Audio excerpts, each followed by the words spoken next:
Ready, steady. Yay.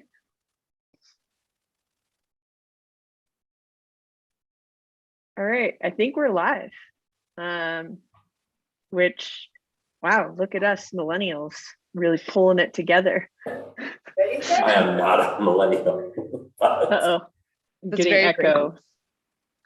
All right, now we're good. Oh, you know why we were getting the echo? Sorry, is I had the YouTube channel up to make sure we were on there. So we're all good now. I closed that. Is the echo gone now? Okay. Chad, if you can pull it up and mute it, that'd be great. So then we can try and get questions or comments from people posting. And anybody who's watching at home, if you do have questions or things you want to submit into the chat, please do.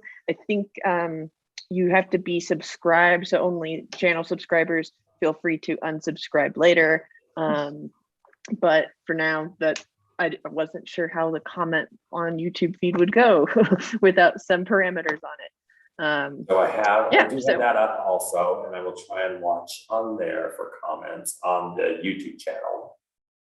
Cool. Well, are we thank you for Facebook too, or are we watching? No, we're just on YouTube. Okay, perfect. All right. Thank you for joining us for Freshman Friday Special Session Edition. We are glad to join you today now that we were unable to last week due to a Judiciary Committee meeting. I'm Representative Provenza, and I represent Laramie, specifically West Laramie, West Side Laramie, and downtown area. Hi guys, I'm Trey Sherwood. I'm the representative for House District 14. So I represent Northern Albany County and the northern part of the city of Laramie. And I'm coming to you from downtown Laramie. And I am Representative Chad Banks from Sweetwater County. I represent House District 17, which is a good portion of Rock Springs and west, southeastern Sweetwater County, give or take. So. Give or take. South Central, I guess, maybe even. So. Well, and of course, after the budget session, we will have different lines, and so things will change in the next election. So be ready for that. And we might end up having to do a Freshman Friday on that at some point. Absolutely. But for now, we're going to try to stick to special session because I know a lot of people were really eager to hear about our experiences at the special session. And I think a lot of people maybe didn't even know that we had been called into a special session. There's a lot of comments about that on the House floor, at least. So yeah, I think it's important that we keep you all engaged. And so here we are talking about special session. And of course, there's been a lot of news coverage. So some of you might know what happened during then in terms of the bills, but there's also a lot of stuff that happened behind the scenes, and it was even more complicated than a general session. So we want to be able to answer your questions and kind of give you that behind the scenes look. So maybe we should, what do you think? Should we talk about the process real quick of how we ended up there? I think that would be super helpful. And I think throwing in some commentary on like what we thought pre-session, but then what actually happened once we got there. Yeah. Yeah. I was just going to jump in really quickly. I'm sort of jumping between two screens. That's why I'm looking away a lot, because I'm trying to watch the comments also. So anyway, go ahead and take it away, Karlee. Well, so before we even when we heard that special session might happen, and there was conversation about there was going to be a poll and then an official vote on it, the Democratic caucus did write a letter, an open letter to legislative leadership saying, you know, we don't think that this is a good idea. We think that, yeah, this would be a huge waste of money. It was estimated to be $25,000 a day to go into special session. It ended up costing more than that. I think the final price tag was $233,000 for the 7 days that we went in. And we also thought going in, you know, once they did the poll and we knew that we were going to end up probably going into session and we did the official vote, we thought that we were going to follow these proposed rules, right? And we went in thinking, okay, we're going to have a 3-day session. We're going to vote on these rules. And at least from my perspective, I was, eager to make sure that that didn't happen because those rules were really awful. And Trey, I see you nodding your head. So maybe you walk us through like what that could have looked like. Yeah, so I think in simple terms, like being efficient is never a bad thing, but when you cut out key elements of the democratic process in terms of how a bill is made, so if you hearken back to that little how a bill is made cartoon or the lovely illustration that I believe Representative Provenza posted, a bill snakes its way through multiple processes. Vetted in committee, in the House, and then in the Senate, and then we have a process called reconciliation. And all through that process, there is an opportunity for the public to come to us and comment and say, I like this. This is why. I hate this. This is why. And so we're hearing the voices of our constituents and the members of the residents of Wyoming through that process. But the special rules that were proposed would have cut out a lot of that citizen engagement part. It would have mirrored the process in both the House and the Senate. And so if you think about if you're a constituent, you're a representative of a business, and typically you can follow the bill through the process, you can go to those meetings and make sure your voice is heard, the proposed rules would have made you choose okay, it's Tuesday at 10 o'clock. This bill is being heard in 2 different places. Where do I go? So you would have had to literally clone yourself to track the bills proposed through this mirrored condensed process. So we felt that lacked transparency. It lacked the ability to have a good, robust debate. And again, most importantly, it would have removed the ability for you as a citizen to come to us and comment on these bills. So I was very relieved that the body decided not to follow these condensed rules. Yeah, it was definitely a cutout of the public. And now that we've gone through a 7-day special session, I don't know how we would have gone through 3 days. I mean, we were there early and we stayed late and we got through 2 bills. Well, I think the other thing, and I'm glad we slowed down the process and didn't do the mirror bill, but there's something to be said for efficiency, obviously, but when you're passing bills and you're passing legislation, there's also something to be said for really slowing that process down and giving all the stakeholders the opportunity to weigh in, to really think about it. I mean, a lot of times those things are coming at you. That one day we had 18 amendments, 21 amendments, something like that. And so you really have to be able to think about that and sleep on those things. And how is this really going to impact down the road? So I'm a big proponent of efficiency, but when we're making laws and making regulations, I think that's where that process really has to slow down. And sometimes the best thing the government can do is not make decisions, not rush into those kind of things. Mm-hmm. And I think when we were all, sorry, go ahead. No, I was going to say when we were all said and done on those 2 bills, I think one had over 50 amendments in a 3-day period, right? So I know that at night, we got together very collaboratively and we were comparing amendments and tracking those, and saying, okay, this amendment changed this meaning or this purpose, or this amendment clarified this. And so the original proposal would have had us trying to track those 50 amendments in 1 day. And it would have taken away the ability for us, even, as your representatives, to process what those amendments meant. So.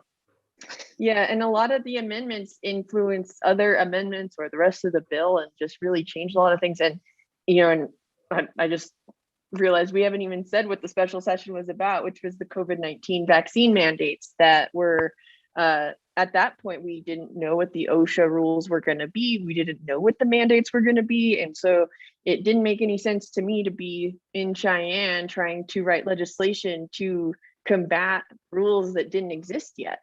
And as we see now, I mean, the vaccine mandates are going through the courts, and we knew that they would.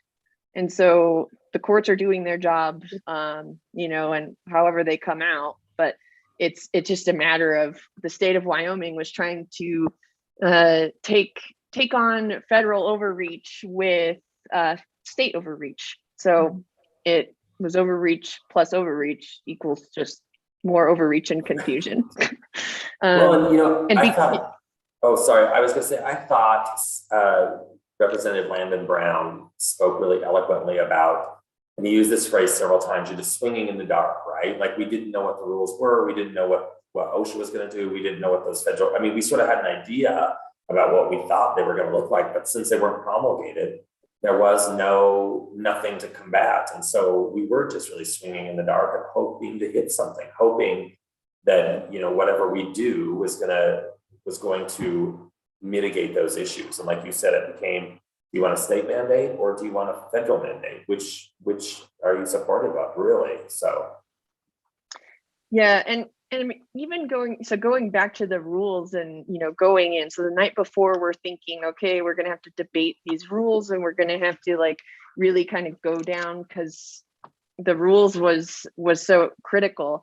And we were under the impression that if the rules for the special session didn't pass, that we were not going to convene the special session, that we were just going to go home and be done.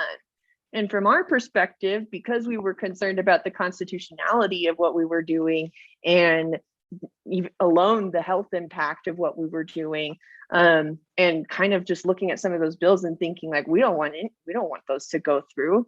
It was like political strategy to say, okay, well, let's make sure that the rules fail. And then they did, and they didn't pass. And then we just went into a regular session, and not knowing how long it was going to be, not knowing what we were going to consider and go through. And so, yeah, it was just going into the session, just the logistics of it was just wild. Yeah, so many unknowns. And I think that what I appreciate is that at least the colleagues that are on this call, we were prepared for the unknown, right? So even though it was unclear what our rules would be, our protocol would be, we had read up in advance. We had been talking to members of our community. We were listening. And so even going into a very chaotic environment, I still felt like we were prepared to do the people's work. Yeah, we did a lot of work going into that session. But I know that at least the three of us did for sure. We had a lot of meetings. There is a question. Oh, good. You want to get to that? It's how will the $250,000 spent on the special session affect the budget session this spring? Which is a great question. I think the other thing that when we mentioned that price tag, that's our time, right? That's our legislators' time and per diem and all of those kind of things. But at least from my perspective, there was a lot more security than we've typically seen at any other session. LSO, I assume, the Legislative Service Office, I don't know the ins and outs of how they work, but they put in obviously really long days and times. And so there's all those, for lack of a better word, soft costs that aren't included in that. So how will that impact the budget? Karlee, I think you posted something really great about that on your Instagram about you add those costs plus the $4 million we allotted. That's for $4.25 million, $4.5 million. How could we better spend that, or how will that impact the budget? So that's the first question again. Yeah, I think it's a great question. I mean, I'll just mentioning my post. I have asked people, I'm like, how would you rather spend $4.2 million? Because I think at the end of the day, and maybe correct me if I'm wrong, I'm still learning the budget process as a freshman. But my understanding is it comes out of the general fund. So that's just money that we're going to have to figure out. And recently the governor put up his budget, and we saw that, he wants to put $450 million in savings account. But the $4 million that we are giving to the Attorney General's office to do these lawsuits is money out of our budget that we could have used for, I don't know, Medicaid expansion or anything else.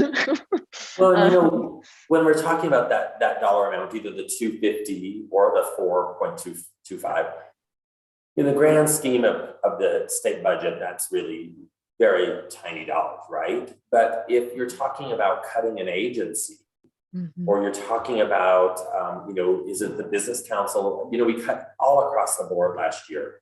And some of those cuts were not huge, again, in the scheme of the whole budget. But when you look at an agency's budget that maybe, they're only operating with a few $1 million, that's where that $250,000 makes a big impact, So That's, I think, where it sort of trickles down, so to speak, into what could have been done with that, and where it could have been spent more wisely and could have been used better for the people of Wyoming. And instead, we came out with really nothing. A bill that was it one of you said shakes our fists at the federal government and says, please don't do this. A really strong word, and that's really what we did. Yeah, because that $4 million that we gave to the Attorney General, we heard from, I believe, the majority floor leader testified that someone testified, and I won't say who because I just can't remember for sure, but they said, we talked to the AG's office and that this is already funded. They didn't need the $4 million. Mm-hmm. We gave it to them anyway. Right. Yeah, so I don't know that we have a great answer to where that money comes from, other than it came out of the general budget and is not there to use for something else. And we know that the governor in the current budget, submitted a fairly, so far, a lean budget that is cautiously optimistic, and so there certainly could have been better use, I think. So I'll just add that Governor Gordon has done a really good job of making the budget transparent, and so has Auditor Racines. So you can go to, and correct me again if I'm wrong, it's wyosense.gov, and you can see both the budget that we're in now, that fiscal year will end in June, and then you can see the proposed budget that just came out this week on that website as well, and you can play around with it and really see where those funds go. And I typed that in wrong, so I was just going to let folks know. I thought it was WyoSense, as in the dollar figure, CENTS. It's WyoSense, SENSE. So if you're looking for that, it is WyoSense, SENSE.gov. And that's where the budget, all of the, is very transparent. So people can find the stuff there about the budget, the upcoming budget, the proposed budget. Yeah, and so another question I'll ask is, Chad, you heard from folks in your community and talked with, I think businesses as well, about how this was going to impact them, and that was a lot of your testimony on the floor. And so maybe walk us through kind of, how you, what you came into the session with and what you learned during the session. Yeah, so for me, I'm in Southwest Wyoming in Tulare County. Mining is what we do. I mean, Trona Mining is the base of our economy here. And so I reached out to the mine managers, as well as Rocky Mountain Power Mine Management, and asked what their thoughts were as we were kind of going through that session. I believe I did that in the first day or so. And they all said, we are already mandated with OSHA regulations and MSHA, which is the Mine Safety Health regulations. It's a tightly regulated industry that are federal regulations. And so they don't really have the luxury of saying, we're not going to follow whatever federal regulations you place in front of us. And so they said, if the state then passes something that says you can't follow those federal regulations, or we're not recognizing those, it really was going to put them into a huge quandary about, do they follow state or do they follow federal guidelines? And I think you all know this as well. We got emails from the Cheyenne Chamber of Commerce, the Wyoming Contractors Association, a whole host of business organizations that said, you're muddying the waters all more than, there's already so much uncertainty, and what we were doing was muddying the waters further. And so that was a real sticking point for me. And, I want to support workers, but I also want to support the industries that support us as residents and support our state. And that was a big deal for me. Yeah, and I think you bringing that perspective was really powerful. I saw some people's heads kind of I hadn't thought about that. And hearing that from that business or that organization was important to a lot of folks. Trey, what were some of the concerns that you brought with you from constituents or people that had reached out to you? I think similar to Chad, being in economic development, we are interacting with businesses on a daily basis. And while the Laramie business mix is different than the Rock Springs business mix, they all have the same concern that essentially uncertainty does not support business growth, does not support business retention. Who wants to come and move their business to a state that is creating uncertainty for the stability of that business. And so what I was hearing was, I may not support vaccine mandates. I may support vaccine mandates. I might be vaccinated. I might not be vaccinated. But the point is, as a business owner, as a individual, an entrepreneur is a constituent.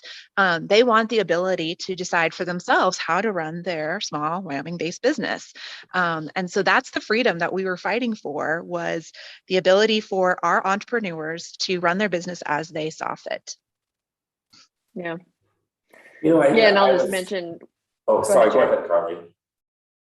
Okay. Yeah. So what I went in with, because I had asked folks, like, what are your concerns? Go if we were to try and impose state mandates that would ban vaccines, ban a vaccine requirement from your employer. And I heard from several people that were immune compromised that said, I'm grateful because the people I work with are using like health and safety protocols, and I feel like I'm, for the most part, safe at work. But if my employer felt like they had to hire someone that wasn't vaccinated or who didn't want to follow those same protocols, I would have to quit my job and leave to save my life.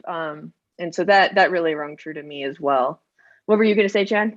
Well, I was just thinking, and I hadn't thought of this during the session, but sort of just following up on what you said. My brother-in-law has been fighting multiple myeloma cancer for 6 years, 5 years, something like that. And he's they don't call it remission right now, but everything's really good. Tests are really good. But my sister and her husband were very cautious at first because he's very immune compromised. And so, for a long time, he didn't leave the house. And I thought about that, and she is not a business owner, so it really does not apply. But I thought, well, if she was a business owner, if she's one of these people that does own a business and wanted those mandates in her private business because she doesn't want to worry about taking something home to her husband,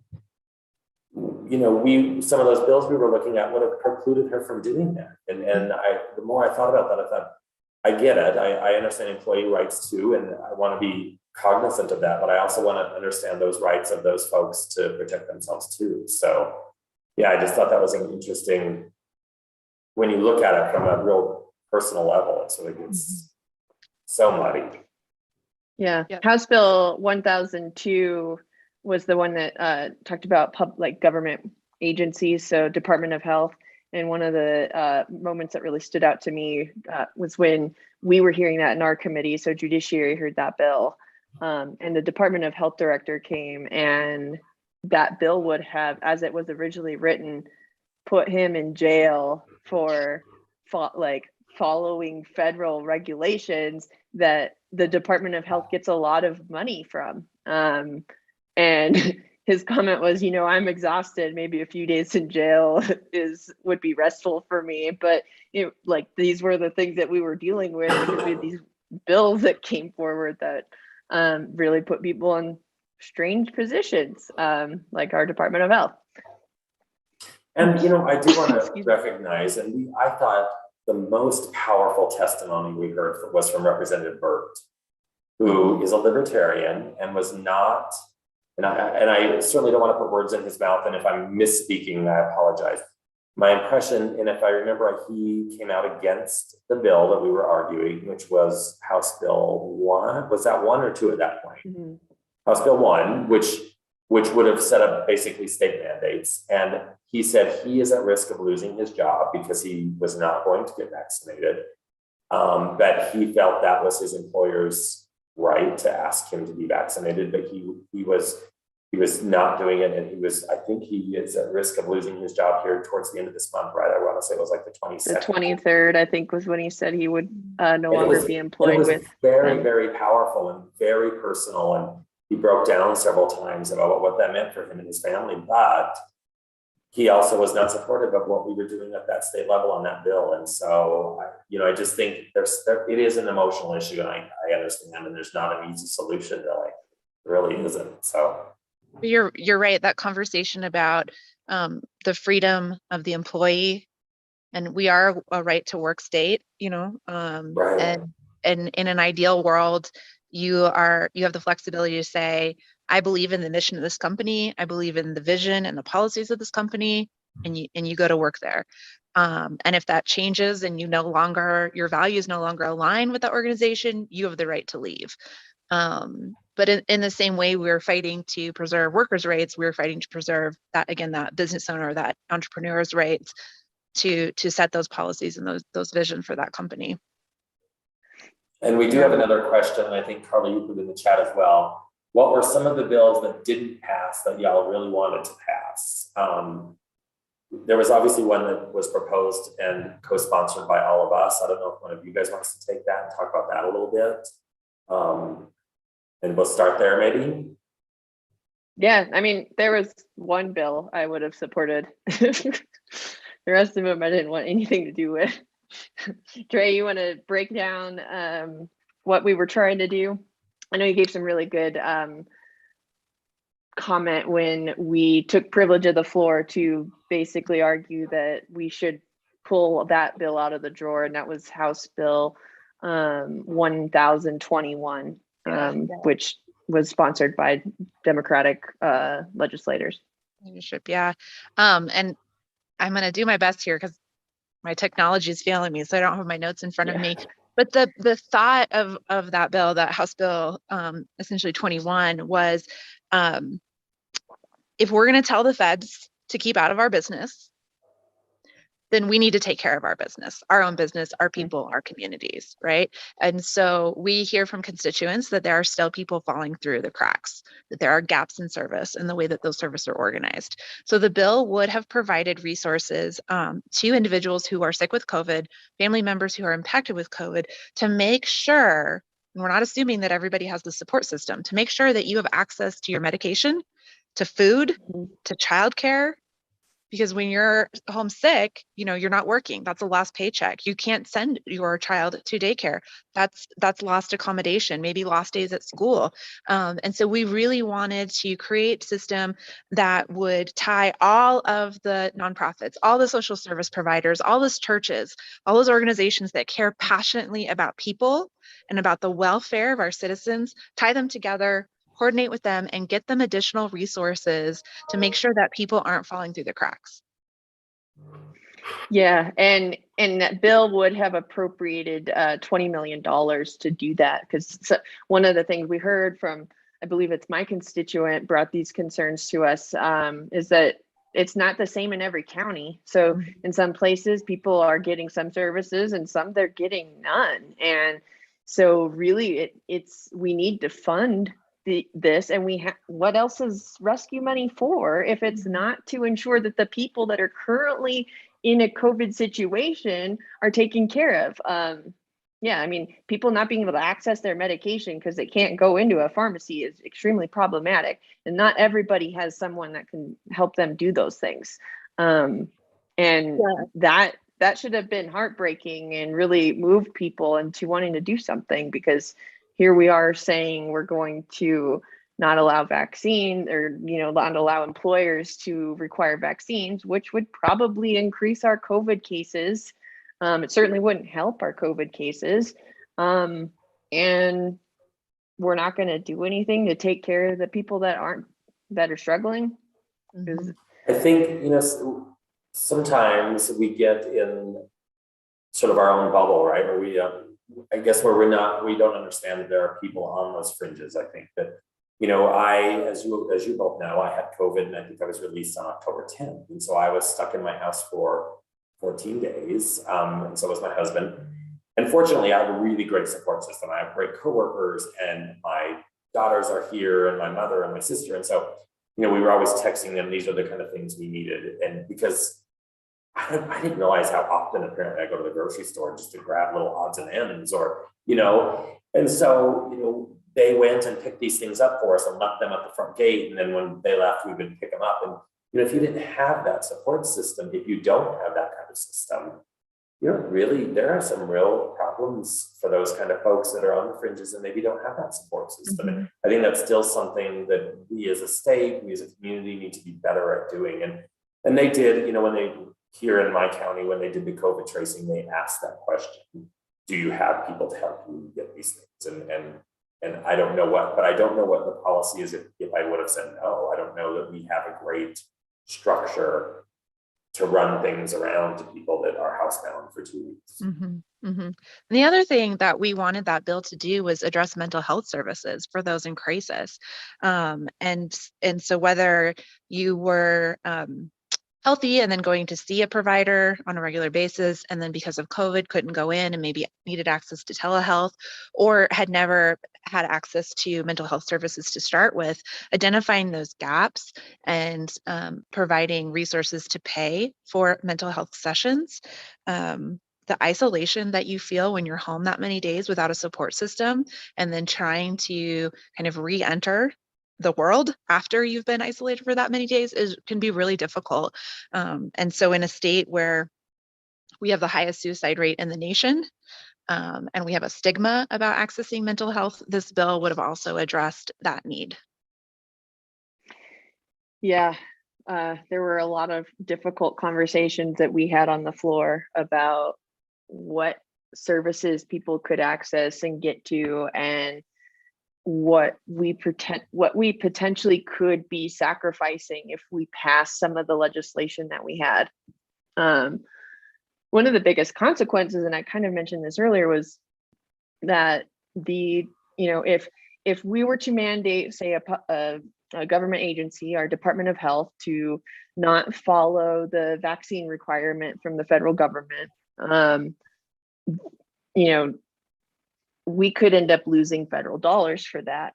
And that started this conversation of how much money the state of Wyoming does get in federal funding, because we get a ton of money in federal dollars. I think per capita, I think we get more than maybe any other state. And what that translates into is the ability to go to a hospital in your community.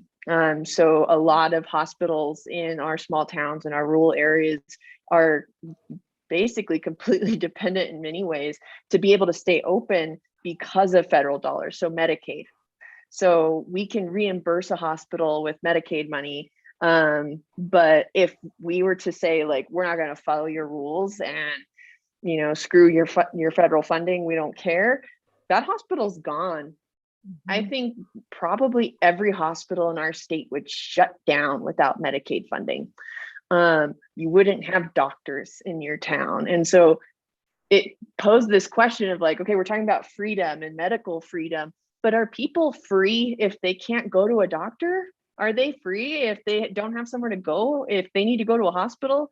And that's just to say, like, what about all the preventative care? Like, you potentially are ending someone's life because you're saying, I'm just going to let's reject all federal funding and remove our, quote, shackles is what some people called it. And it broke my heart to hear that, because I just thought about all the people that benefit. I mean, our roads, everything. Well, I was going to say, it's really easy to say, let's just give back all the federal funding. It's very simple to say that, but that really trickles down to every nook and cranny in Wyoming. And that doesn't just mean things that are coming from the federal government. It's things that flow through our state and or our municipal governments. It's like you mentioned, hospitals, it's education. It could trickle down to things like, BLM leases, which are the oil and gas leases. We don't know what that means as far as Forest Service access, or what does it mean for grazing rights that are often federal rights. So, when you say let's give away federal funding, or we don't need to listen to the federal government, which I think certainly nobody wants more regulation, but we have to think about, what does that really mean? That doesn't mean we're just turning back money. When you look at federal dollars, it really is impactful. I think the most interesting thing about the session, now that we have time to reflect, is the shortfalls that it revealed in the way that we fund state government and government services. We've known for a long time that we have an unstable tax structure.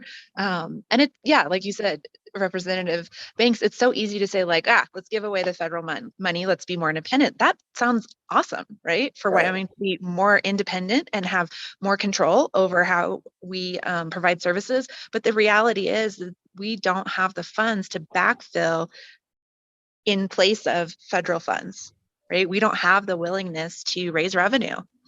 And let's remember when we're saying federal funds, those are our dollars also. I mean, those are the tax dollars that we've paid also that have gone to the federal government and then come back to us. So I, for one, don't want to pay federal taxes if Wyoming and my community isn't benefiting from those things, right? I mean, so. It is a very interesting marriage between the state of Wyoming and the federal government. Right. Yeah, a lot of I think ideological ideas that sound great, you know, oh, let's be sovereign, but saying we're just going to cut ties is a death wish. Yes. Do we have? I was just going to mention one more thing. We meet again here starting February 14th, right? Which is what, 90 days, not even 90 days, maybe 90 days. Soon. And there are certain to be a lot more bills along this line that will be brought up, and I think the opportunity for those to have more thought, go through the proper channels, have deliberation from both chambers, but also from Wyoming residents and Wyoming stakeholders. And so this certainly isn't the last that we're going to hear about it. And it's certainly not the last opportunity we have to do something about it. Yeah, I think going into the budget session, we're going to hear a lot about vaccine stuff or COVID related things. I think we just have another question. How do you think the discussion that happened in the special session will affect the current expansion of Medicaid campaign? I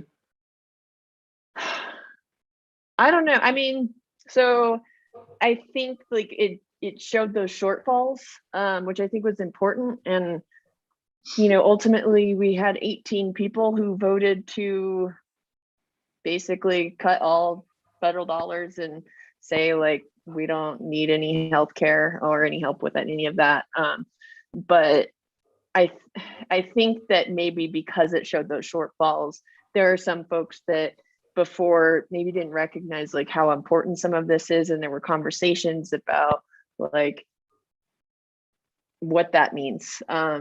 Medicaid is critical. I mean, we talked about like pregnant mothers. I think right now under Medicaid in Wyoming, if you are pregnant, you can be on Medicaid if you, you know, if you qualify, but then you only have 60 days after you give birth, and then you no longer have Medicaid. And that was something that came up.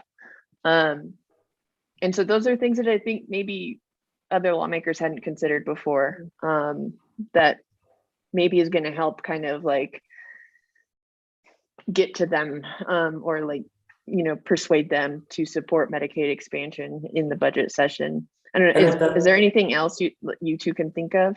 No, I do think it does seem like we're seeing more and more support for Medicaid expansion.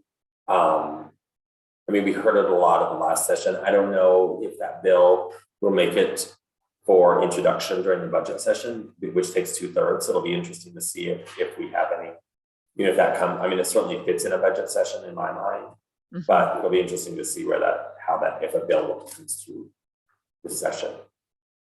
And maybe we should mention that this coming session, which is a short session, just 20 days, 4 weeks, is a budget session. So if you're introducing non-budget related bills, it takes a 2/3 vote to introduce those. So. Yeah, budget session, we'll have to do a special session on as we get closer. Right. Yeah, because everything's tied to the budget. So it's not just that we're just going to talk about money. We're going to talk about the things that are tied to that money.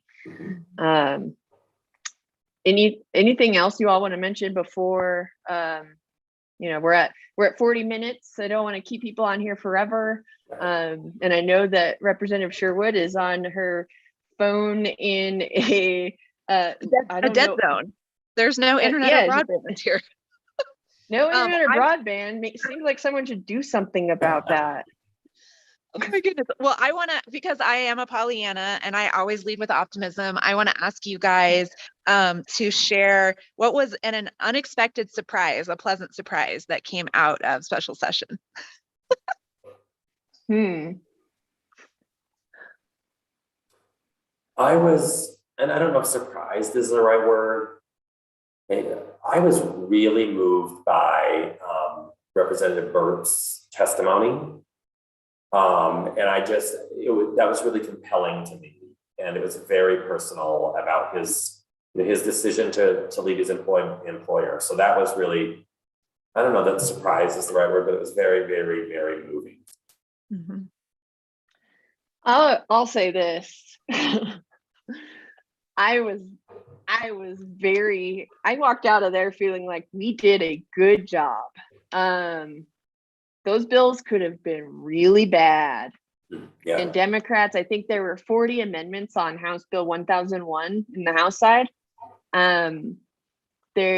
Of those 40 amendments, I think 17 passed, and maybe something like that, less than half passed.